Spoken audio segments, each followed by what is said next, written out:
Hello and welcome back. Wednesday rant time. This one's important. Listen up. Today we're talking about beauty. Beauty. And perfection. Like me. Okay, I'm not perfect. Which is the point of this, or part of it.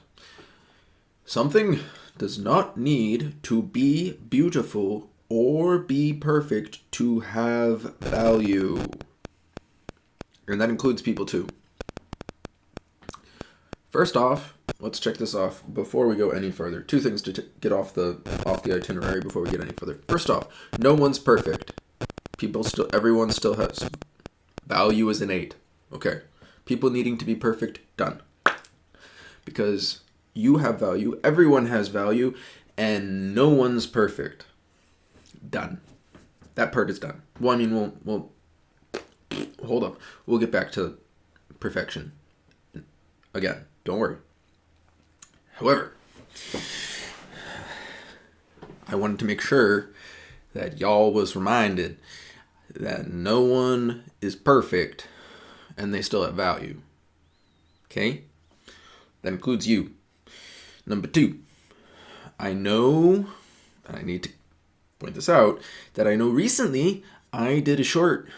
I don't really be a short. It was a short. A short where I rambled about the fact that we want design and beauty in our accessibility products. And we do. And we want options. We do. But things working is more important. And they don't need to be beautiful. Would it be nice if the devices and objects and tools to help us live our lives and integrate into our environments were fit with our environmental design? Yeah, that'd be awesome. But it doesn't matter as much as other things. Beauty is not the most important thing. Perfection is not the most important thing. Most products, actually any product I've ever used, has not been perfect. Down to the forks, I have. Because if you look, the tines on the fork are not perfectly aligned, and they're not as sturdy as they could be. Also, I'm not even sure they're perfectly spaced. They might be perfectly spaced.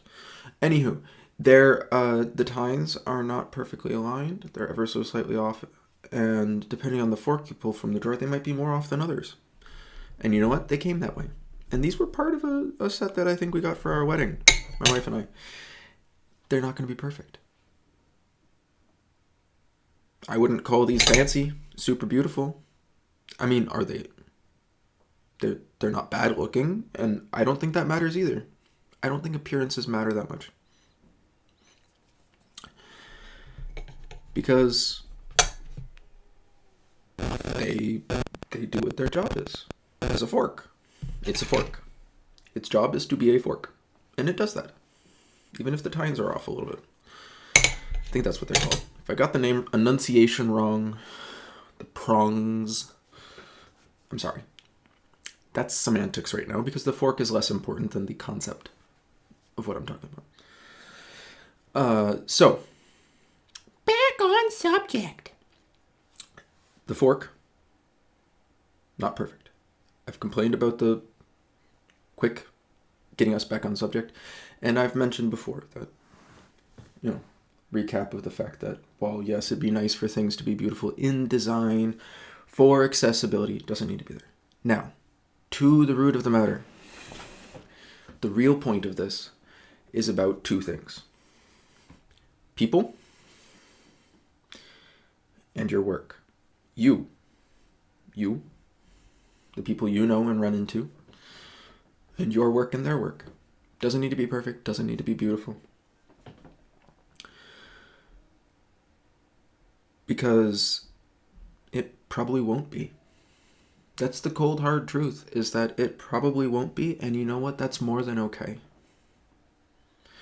When you see someone, do you see beauty in a person? If you've ever seen beauty in a person that you've seen, you're seeing beauty in imperfection, because they're not perfect, not only from a human standpoint, but also from a mathematical standpoint, I guess you would say they're not going to be perfect. There's always going to be something up.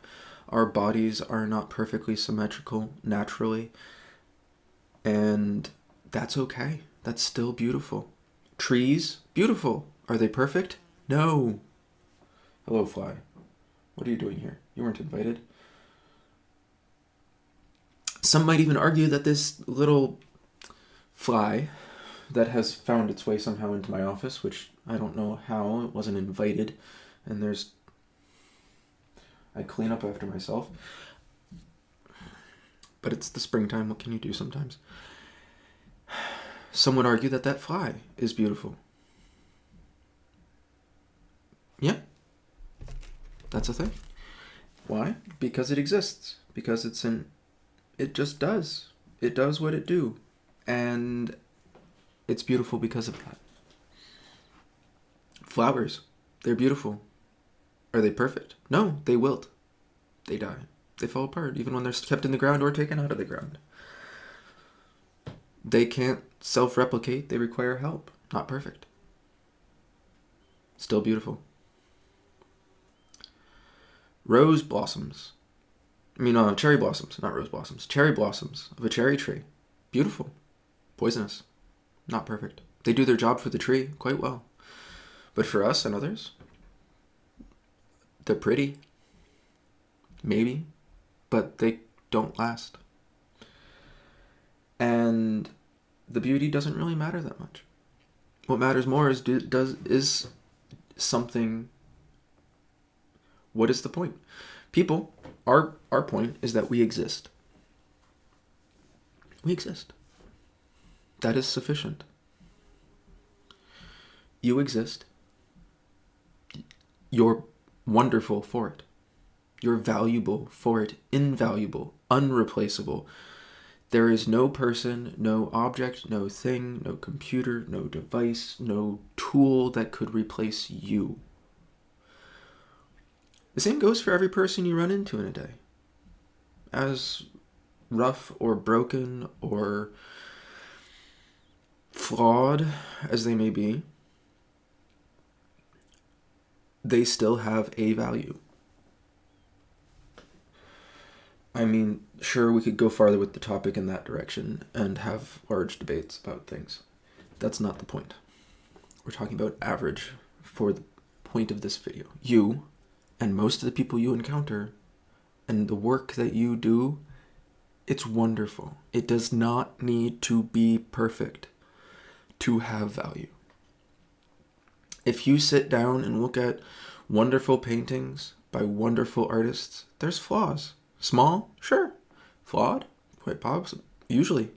They're usually very, very, very, very, very, very minute, tiny flaws, but that doesn't mean they're not there.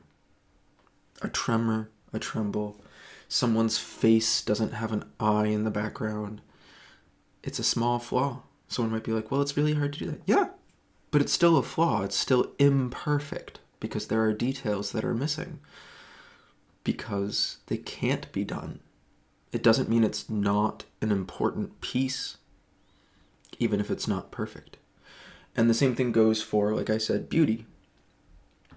There's plenty of people that you would argue who are not beautiful and not perfect. I know I've argued a bunch of things that were not perfect but had beauty. You can say some things that are not perfect and not beautiful. And first, let's look at some people who were not perfect. And I think a lot of people would say they were not, by common consensus, visually beautiful, but they had value. And these are also people who had flaws in various ways to various levels. Okay, Albert Einstein. There are people out there who would probably think he was physically beautiful. I'm not among them, but that doesn't mean that he didn't have immense value to the scientific world. Was he perfect? No. The guy didn't even wear socks, which probably means that his feet stank and so did his shoes, among other things. Was he quirky? Sure. Perfect? No. But he had value. And you can look at you know, other people throughout history who've made beautiful contributions. And I use the word beautiful in a non-literal, non-direct term. In a more, they made contributions that we consider wonderful or great, but the contributions were not necessarily artistic. Like Einstein, his contributions to the science world, someone would say, that's a beautiful contribution, even if, he did think, some of the means of getting some of the pieces to some of his theorem, or some of the inspiration for it and stuff. Some people argue back and forth about other things about it. Was he perfect? No. Did he make an important contribution? Yes. Was he beautiful physically? No. Is that okay? Yes, it doesn't diminish his value. And I know I used Einstein. You can find other individuals, like I said, other individuals throughout history. Let's see. I'll pick someone else from relatively recent history. The little nun from Calcutta, Mother Teresa of Calcutta. She started her own movement. She was known for caring for the homeless, the sick. And is there debate about some of her practices? Because people who have different who want things to be a bit more black and white. Yeah. Does that stop the fact that she cared for people in ways that they would not have received care if she wasn't there? No, she cared for people in ways that gave them dignity that they wouldn't have received if she didn't do anything. These are people who would have been left in the street or not gotten any care or any tenderness, or less care and less tenderness if she hadn't been there. And that gives her a value. Was she someone who is by common modern visual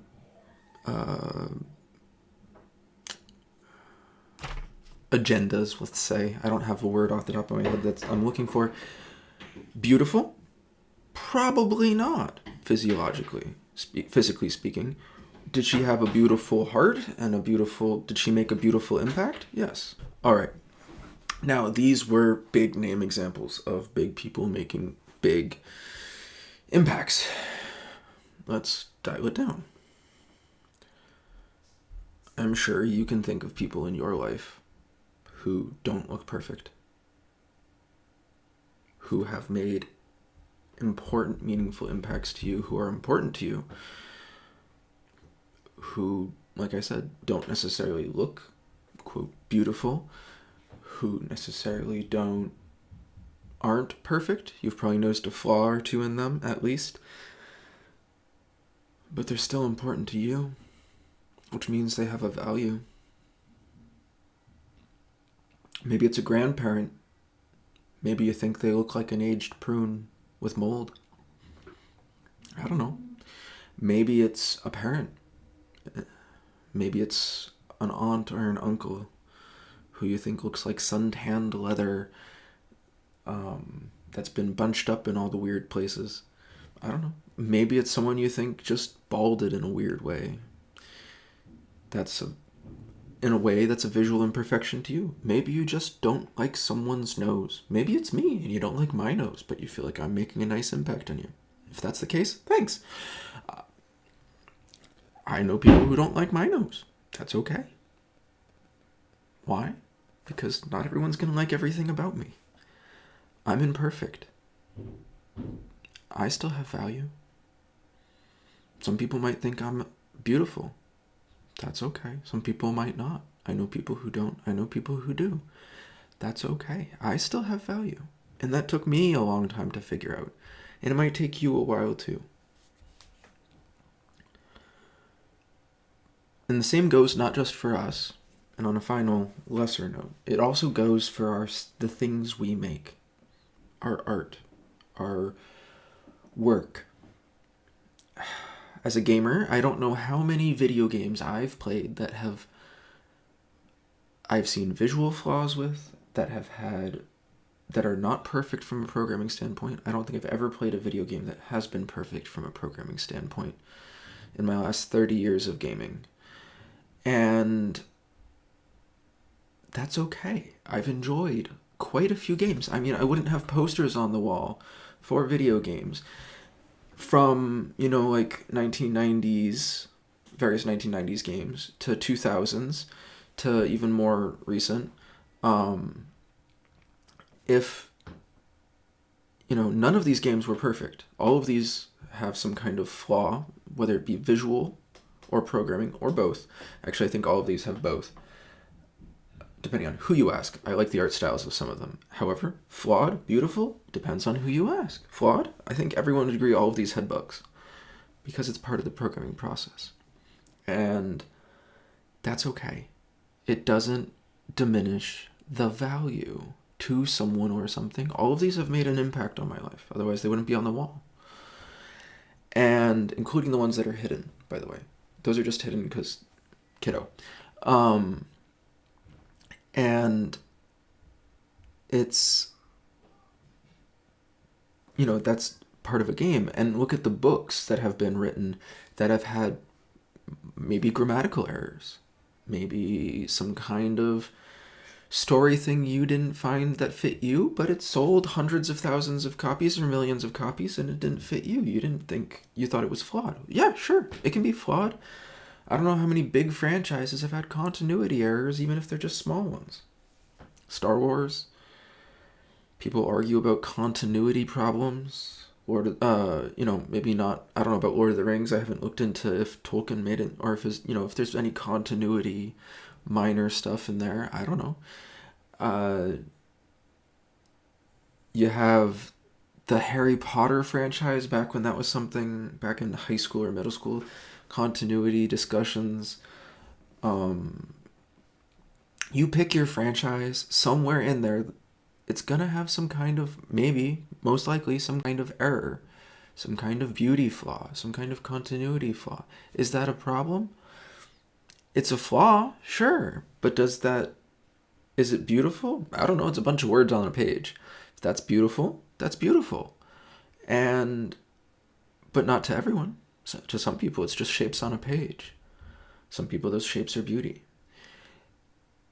What's the thing is, though, is that it's still a work that had value to someone and meant something to someone. It has a value, whether that value is, some of these things we could probably sit and discuss whether they've had a positive or negative impact. That would be a different discourse. Whether it's a net positive value or a net negative value, that's a different thing. There is a positive value to everything I've listed off in some way. Whether or not in the long term or due to exterior influences that is a net positive or net negative is a different discussion. This is just for example's sake. So when you look at yourself, don't hold yourself to perfection. Be gentle. You're not going to be perfect.